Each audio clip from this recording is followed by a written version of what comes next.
तो हमारे पैसेंजर आ चुके हैं। अस्सलाम वालेकुम। कैसे हैं? तबीयत कैसी है? हाँ, रिकॉर्ड कर रहा हूँ, प्रॉब्लम तो नहीं है? ओके। Vlog? या vlog Okay. For YouTube, Insta वगैरह वगैरह। Okay. No problem. सेट। इतना बड़ा ग्राउंड है यार, यहाँ पे तो बच्चे अच्छे खेल सकते हैं। Maybe.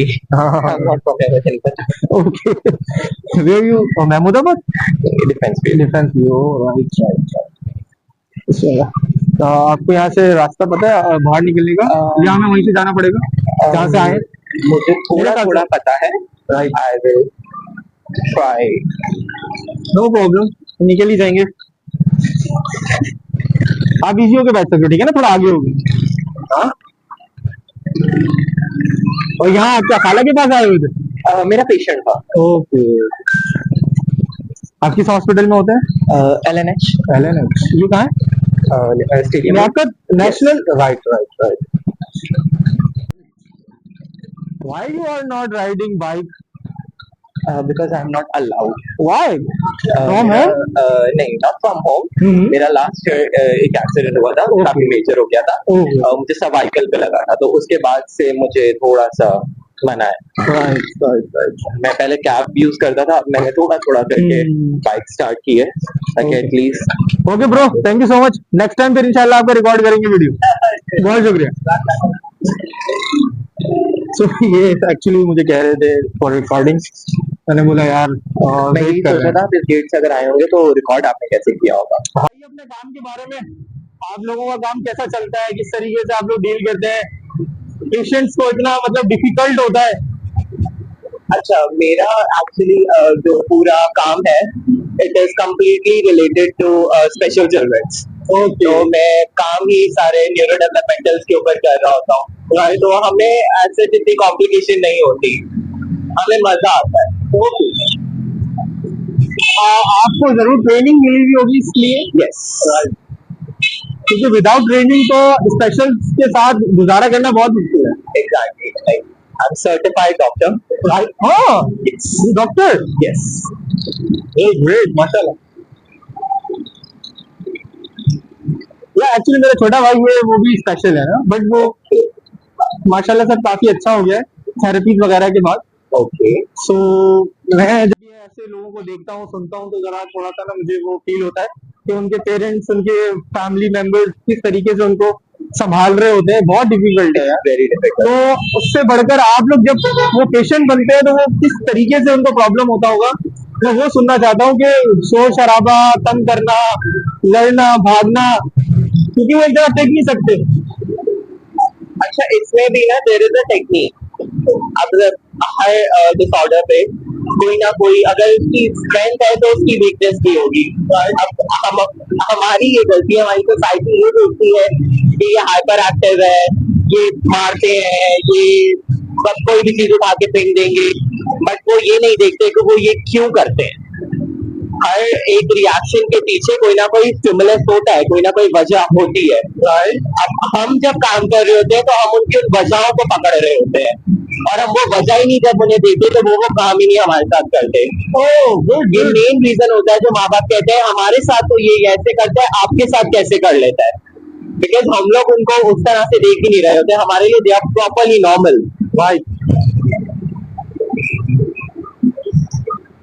अच्छी बात पता चली मुझे, अच्छी बात पता चली मुझे।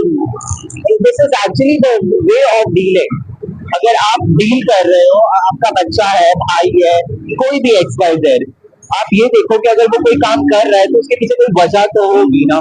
और वजह अक्सर पेशेंट हम खुद होते हैं.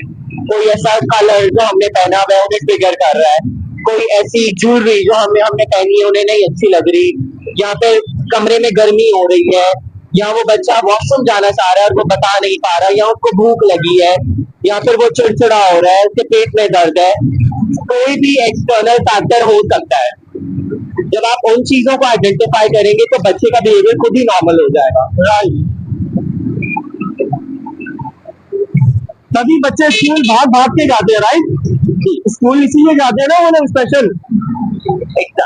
वो ऑर्गेनाइजेशन और ये सब इसीलिए बनी है ताकि वो बच्चे जब आसपास, एक चीज है ना कि अगर हम लोग किसी ऐसे रूम में डाल दिए जाए जहाँ पर सब लोग बिल्कुल डिफरेंट है, तो हमें अनकंफर्टेबल होगा और हम अपनी आइडेंटिटी पे क्वेश्चन मार्क उठाएंगे कि यार हम ऐसे और ये ऐसे क्यों है।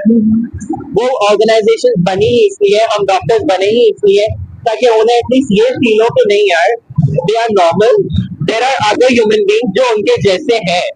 और स्पेशल होना मुझे लगता है कभी कभार ना, इट्स गुड कि आपके अंदर एटलीस्ट इंसानियत होती है। जितना लव और केयर इन बच्चों में होता है उतना नॉर्मल ह्यूमंस में नहीं होता। राइट, ये बहुत लविंग होते हैं। अभी मेरा पेशेंट, ये मेरे साथ, इन्हें सिर्फ 1 वीक हुआ है और वो मेरे साथ इतना अटैच हो गया है कि उसके फादर मुझे कह रहे थे कि इतना मुझसे प्यार नहीं करता जितना ये आपसे करने लग गया है।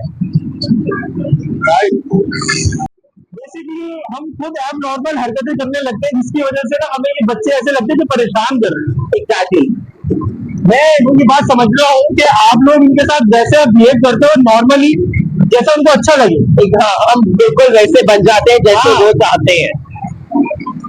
अब हमारे नॉर्मल पेरेंट्स क्या करते हैं कि हमें हर चीज एक जो है ना परफेक्ट लाइन में चाहिए। एग्जैक्टली। जैसे नॉर्मल से डिजर्व कर रहे हो। बिल्कुल परफेक्टली करो, बैठो, बात करो। इट्स ओके अगर आप डिफरेंट है तो इट्स ओके। ट्रेनिंग के बाद सबसे पहली चीज जो हमारी होती है, जब हम फील्ड में आते हैं सबसे पहले हम लोग मार खाते हैं। अच्छा, सबसे पहले जिस थेरेपिस्ट ने, जिस डॉक्टर ने मार नहीं खाई वो सक्सेसफुल नहीं हो सकता। आगे किस सेंस में बोल रहे हैं मार खाने से मुराद? मार खाने से मैं इन बच्चों से, ओके, बच्चे हो गए, एडल्ट हो गए, आपको उनकी हाइपर एक्टिविटी का, उनकी स्ट्रेस का और उन्हें डील कैसे करना है तभी पता चलता है जब आपका इनकाउंटर होता है उनके साथ हॉबी में। एग्जैक्टली। नॉर्मली भी ऐसे होता है, आप कोई भी शोभा ले लें, आप जब पहली दफा करते हैं उससे प्रैक्टिकली तो फेलियर आता है, चैलेंजेस आते हैं, आपको उन सब चीजों को फेस करना होता है। हमारे साथ भी बिल्कुल सेम होता है कि पढ़ते में तो हमें बड़ा अच्छा लग रहा होता है कि अच्छा ऐसे होता है ऐसे होता है, जब प्रैक्टिकल में जाते हैं हर बच्चा अलग होता है। ओके, लोग बोलते हैं सारे बच्चे ऑटिस्टिक है, लेकिन वो 50 बच्चे अलग अलग लेवल के होते हैं। अब ऑटिस्टिक तो एक डायग्नोसिस है, उसके कैरेक्टरिस्टिक, उसके सिम्टम्स, उसके डीलिंग सब अलग होती है। तो सबसे पहली चीज होती है हर बच्चे से मार खाना, हर बच्चे का टैंट्रम बर्दाश्त करना। उसके बाद फिर हमें पता चलता है ओके डीलिंग कैसे होती है। तो ये आप लोगों को भी करनी पड़ती है। उसमें आपका एक्सपीरियंस कैसा रहा? आपको पेशेंट्स कैसे मिले? मुझे एडल्ट मिले थे, स्ट्रोक का पेशेंट मिला था यहाँ पे टारगेट पे। और स्ट्रोक को डिफाइन करेंगे क्या? वो आसान लफ्जों में क्या मतलब? तो स्ट्रोक मिला था, उसके अलावा स्पीच डिले मिला था, फिर मुझे एक ऑटिस्टिक बच्चा मिला था, डेवलपमेंटल डिले बच्चा मिला था, एंड मैंने पर्सनालिटी डिसऑर्डर पे काम किया था। तो आपका एक्सपीरियंस कैसा रहा उनके साथ? मजा आया या चैलेंजिंग? पहला था तो थोड़ा मुश्किल होता था, बट देन अच्छा लगा। तो जब मैंने साइकोलॉजिकली पेशेंट्स पे काम करना स्टार्ट किया तब मुझे थोड़ा सा डर लगने लगा था, वरना तो इट वाज इजी क्योंकि आई हैव दैट नेचर। मुझे वैसे ही बच्चों के साथ बड़ा वो होता है और बच्चे बड़े सब मेरे साथ बड़ी जल्दी अटैच हो जाते हैं, हैव दैट नेचर। तो मुझे मसला नहीं हुआ था काम करते हुए, बट जब थोड़ा सा मैं साइकोलॉजिकली पेशेंट्स पे गया था तब मुझे थोड़ा सा डर लगता था क्योंकि वो पेशेंट थोड़े अलग होते हैं। और वो रोटेशन भी मेरी सेंट्रल जेल में लगी थी, तो वहाँ पे पेशेंट्स कम और क्रिमिनल ज्यादा थे तो मुझे डर लगता था। अरे वाकई में यार ये तो बहुत टफ था। ये बहुत टफ होता है।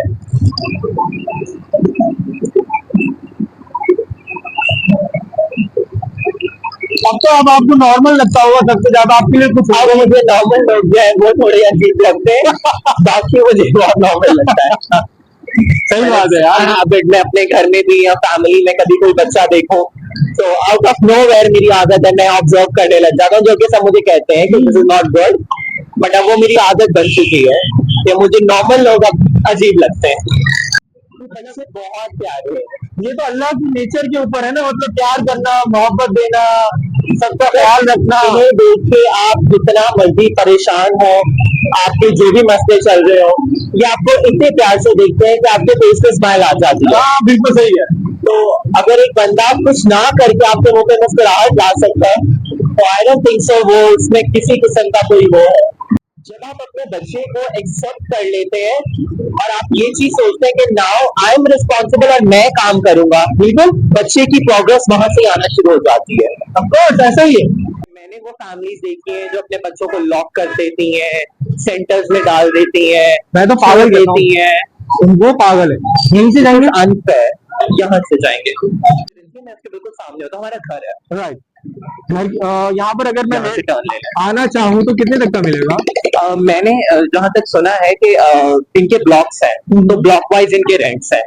तो Right. जो इनका आई गेस सी ब्लॉक है जो पीछे है, वहां पर 80,000 to 50,000 रेंट है, डिपेंड्स अपॉन द रूम्स के कितने रूम्स का आपका फ्लैट है। और जो फ्रंट वाले हैं वो थोड़े एक्सपेंसिव है, क्योंकि जाहिर है वो फ्रंट है, वो बिल्कुल टच करता है उसको, तो वो थोड़ा सा नहीं, बहुत ज्यादा एक्सपेंसिव होगा। They are expensive Yeah. But they are good. But या अफोर्डेबल भी तो हो ना, आपको और भी तो चीजें करनी है। इसके अलावा मुझे डायमंड से ज्यादा अच्छे जो इसके आसपास के फ्लैट्स हैं वो लगते हैं। Okay. बिल्कुल आगे इसके फ्लैट्स बने हैं, यहाँ पर अभी एक बिल्कुल एक और रेजिडेंस बन रही है। They are giving very nice flats, airy है, दे आर बिग। इनके बहुत छोटे छोटे, दे वेरी कंजस्टेड। ओके। क्योंकि इन्होंने इतने फ्लैट्स बना दिए कि now there is no space for breathing. और बहुत ज्यादा है। टू रूम्स होंगे। डिपेंड्स, पीछे वाले जो है वो 2 रूम्स हैं, देन 3 रूम्स। अब ये वाले जो है ये 5 रूम्स वाले हैं। अच्छा ओके। ये फ्रंट बिल्कुल जो है ये इनका प्रीमियम है। Right right right. चले यार, यहाँ आने का एक अच्छा फायदा ये हो गया, मैं अपने दोस्त से मिलके चला जाऊंगा। हाँ नाइस, बस यहाँ रुकना है। ओके। खैर मजा आया आपके साथ टॉकिंग करके। मेरी फर्स्ट राइड थी जो मुझे पता नहीं चला। So many years. Thank you. Otherwise मैं सिर्फ और सिर्फ एंट्रीज लगा के बैठ जाऊँ। राइट। अपने बच्चों को समझने की कोशिश करें, जैसे वो तारे जमीन पर है ना, सलमान खान की आमिर खान की पहली मूवी, उससे मैंने बहुत कुछ सीखा था अपने भाई के लिए। Understanding is the only thing you can give. या तो टोटल क्या था एक बार 236। Thank you. This is your number. Good name Alan. Wait Alan, मैं जरा सेव कर लूं, पैसे से ज्यादा ये इम्पोर्टेंट है। मैं आपको तंग नहीं करूंगा, डोंट वरी, बट कभी हो सकता है जरूरत पड़ जाए तो। हाँ वेट, अपने कितने दिए हैं? हाँ वेट वेट वेट, आपके पैसे रिटर्न करने। ओके ना ना ना वेट, ठीक है, no no no no, please take. Thank you so much, मजा आया। तो चले भाई, आज के लिए फ़िलहाल इतना ही। अपना बहुत सारा ख्याल रखिएगा, दुआ में याद रखिएगा। फ़ी अमानिल्लाह, अल्लाह हाफिज़।